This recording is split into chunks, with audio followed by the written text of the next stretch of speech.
καλέσω στο βήμα την κυρία Άννα Τάγκα, μάστερ στη δημόσια υγεία, αν δεν κάνω λάθος, από την Εθνική Σχολή Δημόσιας Υγείας, η οποία θα μας μιλήσει για τις συγχωνεύσεις των νοσηλευτικών ιδρυμάτων και τις αλλαγές που συντελούν στην αναβάθμιση της δημόσιας υγείας και περίθαλψης. Το θέμα μας στοχεύει σε στο να θίξουμε κάποια θέματα τα οποία υποβαθμίζουν σε αρκετές περιπτώσεις το Εθνικό Σύστημα Υγείας και υπάρχουν πολλές ποιοτικές αλλαγές που μπορούν να συμβούν και οι οποίες, χωρίς σε πολλές περιπτώσεις μεγάλο κόστος, θα αναβαθμίσουν την ποιότητα των υπηρεσιών που παρέχονται. Το Εθνικό Σύστημα Υγείας είναι σημαντικό σαν σύστημα υγείας και πυλώνας σε περίοδους οικονομικής κρίσης, όπως είναι η περίοδος την οποία διανύουμε. Σε ό,τι αφορά το Εθνικό Σύστημα Υγείας, που όλοι γνωρίζουμε, πρόκειται για ένα σύστημα με παλαιές δομές. Οι περισσότεροι εξημών το υπηρετούμε ή έχουμε κάνει την ειδικότητά μας ή καθημερινά απευθυνόμαστε σε αυτό. Και έχουμε διαπιστώσει στοιχεία τα οποία περιγράφονται παρακάτω. Οι παλαιές δομές είναι ένα βασικό στοιχείο. Το υποστελεχωμένο αυτό σύστημα, το οποίο σε ό,τι αφορά την υποστελέχωση θα παρατηρήσουμε δραματικές αλλαγές, οι οποίες έχουν σχέση με τη συνταξιοδότηση ενός μεγάλου μέρους του πληθυσμού που αφορά σε ιατρικό και παραϊατρικό προσωπικό. Οι συνάδελφοι που εργάζονται στο σύστημα αυτό υποαμείβονται σε πολλές περιπτώσεις, για παράδειγμα οι νοσηλευτές. Είναι μια κατηγορία η οποία όταν εργάζονται για το δημόσιο σύστημα υγείας δεν έχουν ένσημα, βαρέα και ανθυγιεινά, ενώ οι αντίστοιχοι συνάδελφοι στον ιδιωτικό τομέα έχουν αυτή τη δυνατότητα.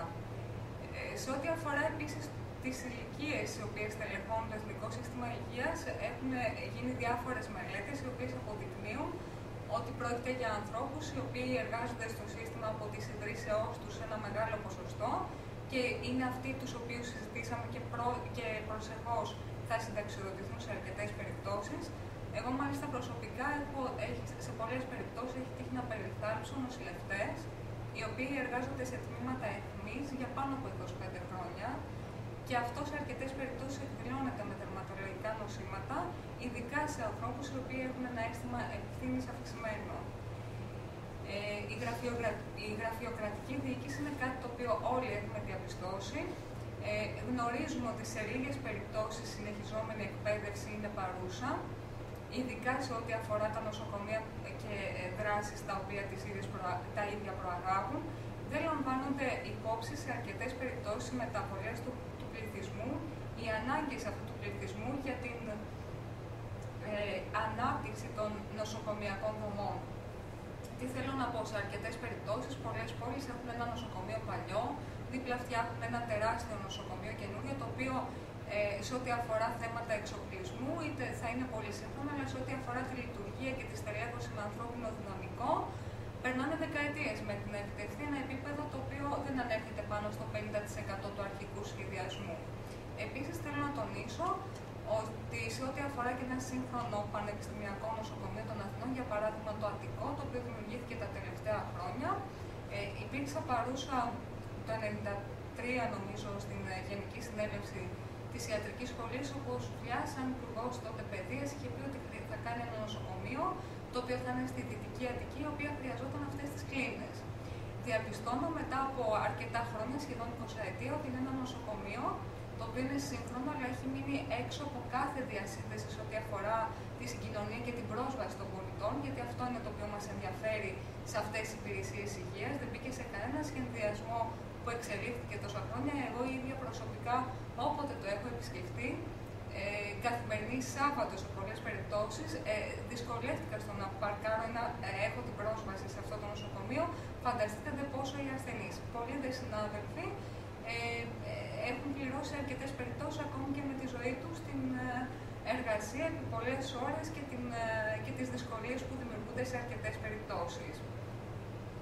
Επίσης, αποτελεί ένα νοσοκομείο το οποίο άργησε πάρα πολύ να μπει στο σύστημα εφημεριών λόγω της υποστελέχωσης και των διαφόρων ιδιαιτεροτήτων, οι οποίες επιμακρών δεν έχουν επιληθεί και δεν έχουν επιληθεί μέχρι σήμερα. Πρόσφατα υπήρξα παρούσα σε μια διαμαρτυρία η οποία αφορούσε ασθενείς οι οποίοι απευθύνονται στο ακτινοθεραπευτικό τμήμα του νοσοκομείου, με την έναρξη και την ένταξη του νοσοκομείου στο σύστημα εφημεριών. Πλέον η αναμονή για ακτινοθεραπεία, η οποία κειμενόταν σε 1-1,5 μήνα, τώρα έχει εκτοξευθεί σε χρόνους διπλάσιους ή τριπλάσιους. Δηλαδή, ακόμη και η αλλαγή αυτή δεν προέβλεψε τις ανάγκες των ασθενών. Άλλα θέματα τα οποία είναι σημαντικά είναι ο έλεγχος της πατάλης, η έλλειψη της πρωτοβαθμίου φροντίδας, με αποτέλεσμα σε πάρα πολλές περιπτώσεις να επιβαρύνει τη λειτουργία των νοσοκομείων. Ο χάρτης υγείας, ο οποίος παραμένει την τελευταία 20 ετία, που τουλάχιστον εγώ παρακολουθώ τα αντίστοιχα πράγματα, ανύπαρκτος. Βλέπουμε καθημερινά η επιβάρυνση των νοσοκομείων με χρέη, τα οποία αντιστοιχούν σε χρέη φαρμάκων από ασφαλιστικά ταμεία, τα υποβαθμισμένα, τα νοσήλια τα οποία κυμαίνονται σε χαμηλά επίπεδα, όπως ανέφεραν και άλλοι συνάδελφοι νωρίτερα. Ο κ. Τσιτινίδης μίλησε για φάρμακα αρκετά πολύπλοκα και ακριβά, όπως είναι οι βιολογικοί παράγοντες. Αυτά θα πρέπει να αποφασίσουμε και άλλα φάρμακα που πιθανόν να έχουν το ρόλο και τη θέση τους στη φαρέτρα μας. Σε αρκετές περιπτώσεις βέβαια δίνονται χωρίς σαφείς κανόνες και χωρίς σαφείς διαδικασίες, που στην αρχή τους είχαμε, αλλά μετά καταργήθηκαν, ειδικά μετά το 2005. Για παράδειγμα, οι βιολογικοί παράγοντες είναι παράγοντες που δίδονταν αφού είχαν δοκιμαστεί άλλες παραδοσιακές θεραπείες και σε περιπτώσεις που οι ασθενείς δεν είχαν ανταποκριθεί. Από το 2005 και μετά καταργήθηκε αυτός ο κανόνας. Δεν κατανοώ όμως γιατί πρέπει αυτά τα χρέη που αναλογούν στη χρήση αυτών των φαρμάκων, έτσι όπως γίνεται αυτή τη στιγμή, γιατί πρέπει να επιβαρύνουν τα νοσοκομεία. Είναι κάτι που σε αρκετές περιπτώσεις, αν τα πληρώνουμε ως κοινωνία, θα πρέπει να το συναποφασίσουμε όλοι μαζί και σίγουρα δεν αποτελούν στοιχείο κακής λειτουργίας των νοσοκομείων, γιατί απλά και μόνο τα προτεθευόμαστε από ένα φαρμακείο νοσοκομείο. Η αντιμετώπιση επίσης των οξέων περιστατικών, για παράδειγμα αγκιακά, καρδιολογικά, ατυχήματα λοιμώξης, είναι περιστατικά τα οποία σε πολλές περιπτώσεις διακινούνται μέσα στο Εθνικό Σύστημα Υγείας και είναι περιστατικά τα οποία θα έπρεπε να διακινούνται ταχύτατα και χωρίς να επιβαρύνει το ασθενής, κάτι το οποίο δεν συμβαίνει σε πολλές περιπτώσεις. Να μην μιλήσω για αποκατάσταση, η οποία, για παράδειγμα, στα αγκιακά εγκεφαλικά παραμένει ανύπαρκτη πολλά χρόνια μετά. Εγώ, ως αγροτικός, είχα κληθεί πολλές φορές να δω τέτοια περιστατικά, τα οποία δεν μπορούσε να το βοηθήσει κανείς, διότι χρειάζονταν εξειδικευμένης φροντίδας. Βέβαια, εδώ θέλω να τονίσω κάτι το οποίο δεν υπάρχει στο υλικό αυτή τη στιγμή που βλέπουμε, ότι ορισμένα πράγματα που αφορούν ειδικά τα οξέα περιστατικά είναι συνυφασμένη η επίλυξή τους και η διακίνηση μέσω του Εθνικού Συστήματος Υγείας και κάποιων δομών άλλων, μέσα από την επίλυξη θεμάτων που αφορούν τη συγκοινωνιακή σύνδεση πολλών περιοχών της Ελλάδος. Για παράδειγμα, ο σωστός σχεδιασμός και η ταχύτατη μετακίνηση των ασθενών πολλές φορές οδηγούν στη συγκέντρωση κάποιων υπηρεσιών υγείας, στην ποιοτική τους αναβάθμιση και στην επίλυση θεμάτων που χρόνια πια μας ταλανίζουν. Βέβαια, η επίλυση αυτών των συγκοινωνιακών προβλημάτων και της διακίνησης των ασθενών, κατά μία προσωπική μου άποψη, θα έπρεπε να περνά μέσα από επενδύσεις και δομές που αφορούν είτε σε σώματα όπως είναι το λιμενικό είτε ο στρατός, ο οποίος θα έπρεπε μέσα από κάποιες ειδικές διαδικασίες να οριοθετήσουμε και τα θέματα που αφορούν ασθενείς με περιορισμένη πρόσβαση στο Εθνικό Σύστημα Υγείας. Αναφέραμε λοιπόν όλα αυτά τα θέματα τα οποία είναι σημαντικά.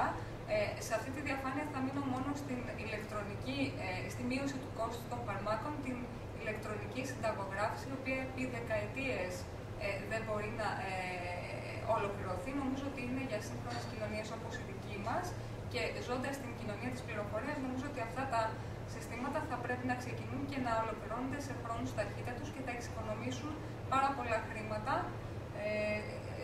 είτε σε εμάς σαν εργαζόμενους στο σύστημα υγείας, αλλά κυρίως σαν κοινωνία, η οποία μπορούμε να τα επενδύσουμε αλλού. Λέμε ναι λοιπόν στις αλλαγές τις οποίες γίνονται στο σύστημα, όχι στις απλές όμως συγχωνεύσεις, οι οποίες αποσκοπούν σε άστοχη οικονομία. Στοχεύουμε στις μεταβολές που αφορούν στη δομή και την οργάνωση, στην πιστοποίηση και αναβάθμιση των υπηρεσιών υγείας, στην αναδιοργάνωση αυτών των δομών, στην εξειδίκευση των παροχών που παρέχονται, που έχουμε αυτή τη στιγμή, και σε αρκετές περιπτώσεις θα πρέπει να λαμβάνεται υπόψη και η εξέλιξη των δικτών υγείας του πληθυσμού και οι αλλαγές στη σύνθεσή του. Παράδειγμα, υπάρχουν μελέτες οι οποίες είναι κυρίως βρετανικές και αναφέρουν, είναι σε πολλά έκριτα περιοδικά ότι τα ογκολογικά περιστατικά, για παράδειγμα, οι συχνότητές τους αναμένεται να λάβουν διαστάσεις επιδημίας το 2025. Για να γίνω πιο σαφής, 1 στους 5 ασθενείς άνω της ηλικίας των 65 χρονών θα νοσεί και σε αρκετές περιπτώσεις θα πεθαίνει από καρκίνο. Επομένως, καταλαβαίνουμε ότι υπάρχει πρόληψη η οποία είναι μπροστά μας και ήταν μέχρι τώρα και η οποία πρέπει να προαχθεί, αλλά κυρίως πρέπει να έχουμε υπόψη μας την αντιμετώπιση των προβλημάτων αυτών, που σίγουρα αποτελούν η φύση των προβλημάτων αυτών και των ασθενών στις συγκεκριμένες περιπτώσεις πολλές φορές περνούν μέσα από το Εθνικό Σύστημα Υγείας. Πρόκειται για νοσήματα χρόνια, δυσεπίλητα σε αρκετές περιπτώσεις προβλήματα και τα οποία έχουν πολύ μεγάλο οικονομικό κόστος. Νομίζω ότι ο ιδιωτικός τομέας, μόνο εφόσον καρπώνεται τα κέρδη από τα φάρμακα στις περιπτώσεις αυτές, στοχεύει στο να περιλάβει αυτά τα περιστατικά. Άλλες κοινωνίες, όπως για παράδειγμα η Βρετανική, οργανώνεται, θωρακίζεται σε ό,τι αφορά ογκολογικά περιστατικά. Για παράδειγμα, υπάρχουν σαφείς κανόνες νομικοί, βάσει των οποίων καθορίζονται οι προσλήψεις και η στελέχωση πολλών υποδομών. Για παράδειγμα, σε ένα συγκεκριμένο αντικείμενο καρκίνου του δέρματος, για παράδειγμα, που είναι ο βασικακταρικός, ο ακανθεκταρικός μελάνομα, έχουν με σαφείς διατάξεις νομικές οριστεί χρόνια αντιμετώπισης. Βλέπουμε παρακάτω τους χρόνους αυτούς και θέλω να τονίσω ότι μόνο το μελάνομα στην πράξη καταγράφεται στα αρχεία των νεοπλασιών. Τα άλλα δύο αποτελούν καρκίνους οι οποίοι έχουν μια ήπια συμπεριφορά. Σε ό,τι αφορά λοιπόν αυτά, βλέπουμε αρκετούς ογκολογικούς ασθενείς, επειδή έτυχε να κάνω τελευταία κάποια έρευνα στα προβλήματα που υπάρχουν αυτή τη στιγμή, μέσα από μια ενασχόλησή μου σε εθελοντικό επίπεδο, βλέπω ότι τα προβλήματα παραμένουν τα ίδια. Όπως πριν από 20 χρόνια, η ίδια προσπάθησα να βρω που θα υπάρξει ακτινοθεραπευτική φροντίδα για ένα παιδάκι με ογκολογικό πρόβλημα και ήταν μόνο στον ιδιωτικό τομέα στο εξωτερικό. Έτσι και σήμερα έχει δημιουργηθεί αντίστοιχη μονάδα ακτινοθεραπείας στο Αγλαία Κυριακού, η οποία υπολειτουργεί. Δημιουργήθηκε μέσα από έσοδα τα οποία είχαν μια μη κυβερνητική οργάνωση, όπως είναι η Φλόγα, που είναι γνωστή μας σε όλους, και κάποια άλλα χρήματα τα οποία χορηγήθηκαν από οργανισμούς, σαν χορηγίες, αγοράστηκαν τα αντίστοιχα μηχανήματα, αλλά παραμένουν ανεκμετάλλευτα λόγω της υποστελέχωσης σε προσωπικό. Θα πρέπει να μπουν κάποιοι σαφείς κανόνες λοιπόν σε κάποια τέτοια θέματα και θέλω να αναφέρω ότι σε πολλές περιπτώσεις στο Εθνικό Σύστημα Υγείας έχουμε τους συναδέλφους οι οποίοι σε αρκετές περιπτώσεις δεν μπορούν να προωθήσουν ένα καρκίνο σε σχέση με μια κύλη σε αρκετές περιπτώσεις. Αν ο διευθυντής, η διοίκηση του νοσοκομείου έχει κάποιες αρχές τις οποίες τηρεί και κάποιους άγραφους κανόνες, τα οποία αυτό στη σωστή σειρά, αλλιώς αυτό θα πρέπει οι συνάδελφοι σε αρκετές περιπτώσεις με άλλους τρόπους να επιδιώξουν την προώθησή του. Επομένως, θέλω επίσης εδώ να τονίσω ότι σε ό,τι αφορά τα ογκολογικά συμβούλια υπάρχουν, αλλά ακόμη σε αρκετές περιπτώσεις υπολειτουργούν και είναι υποστελεχωμένα. Αντίστοιχα φαινόμενα έχουμε και σε άλλα νοσήματα. Η πιστοποίηση των δομών και του προσωπικού δεν υπάρχει και θα πρέπει σε αρκετές περιπτώσεις να προαγάγουμε όλα αυτά, διότι έτσι θα συντελέσουμε στην ποιοτική αναβάθμιση των υπηρεσιών που παρέχονται. Η συμφώνευση δεν είναι το μόνο εχέγγυο για την ποιοτική αυτή αναβάθμιση. Θα ήθελα να τονίσω ότι στην ανεξάρτητη ιατρική κίνηση την τελευταία εξαετία που βρίσκομαι, είμαι με ανθρώπους οι οποίοι είναι φίλοι, είναι άνθρωποι με αρχές, είναι συνάδελφοι οι οποίοι αγωνίζονται σε αρκετές περιπτώσεις οι ίδιοι. Υπάρχει μια αντίληψη των προβλημάτων με μια κοινή οπτική γωνία, υπάρχει μια αξιολόγηση αυτών. Προσπαθούμε στο να επισημάνουμε λύσεις, να συνθέσουμε απόψεις, να προωθήσουμε αλλαγές και να συμβάλλουμε στην βελτίωση πολλών προβλημάτων. Και αυτό το οποίο διέκρινε και μας διακρίνει και όλους όσους είστε παρόντες και όσους έχουν δουλέψει και δεν βρίσκονται αυτή τη στιγμή εδώ, είναι μια θετική προσέγγιση στα πράγματα και η βελτίωση μέσα από την εργασία και τον αλληλοσεβασμό. Νομίζω ότι αυτό είναι ένα εχέγγυο και για την πορεία αυτού του χώρου που έχουμε οριοθετήσει, αλλά και για την πορεία την θετική του Εθνικού Συστήματος Υγείας, όπως και αυτό και αν εξελιχθεί, το οποίο είναι βασικό να εξελίσσεται και το οποίο αυτό θα σημάνει αναβάθμιση κάποιων πραγμάτων και αλλαγές στο Εθνικό Σύστημα Υγείας που θα συντελέσουν στην αναβάθμιση της ποιότητας υγείας που έχουμε, δημόσιας υγείας που έχουμε αυτή τη στιγμή. Σας ευχαριστώ.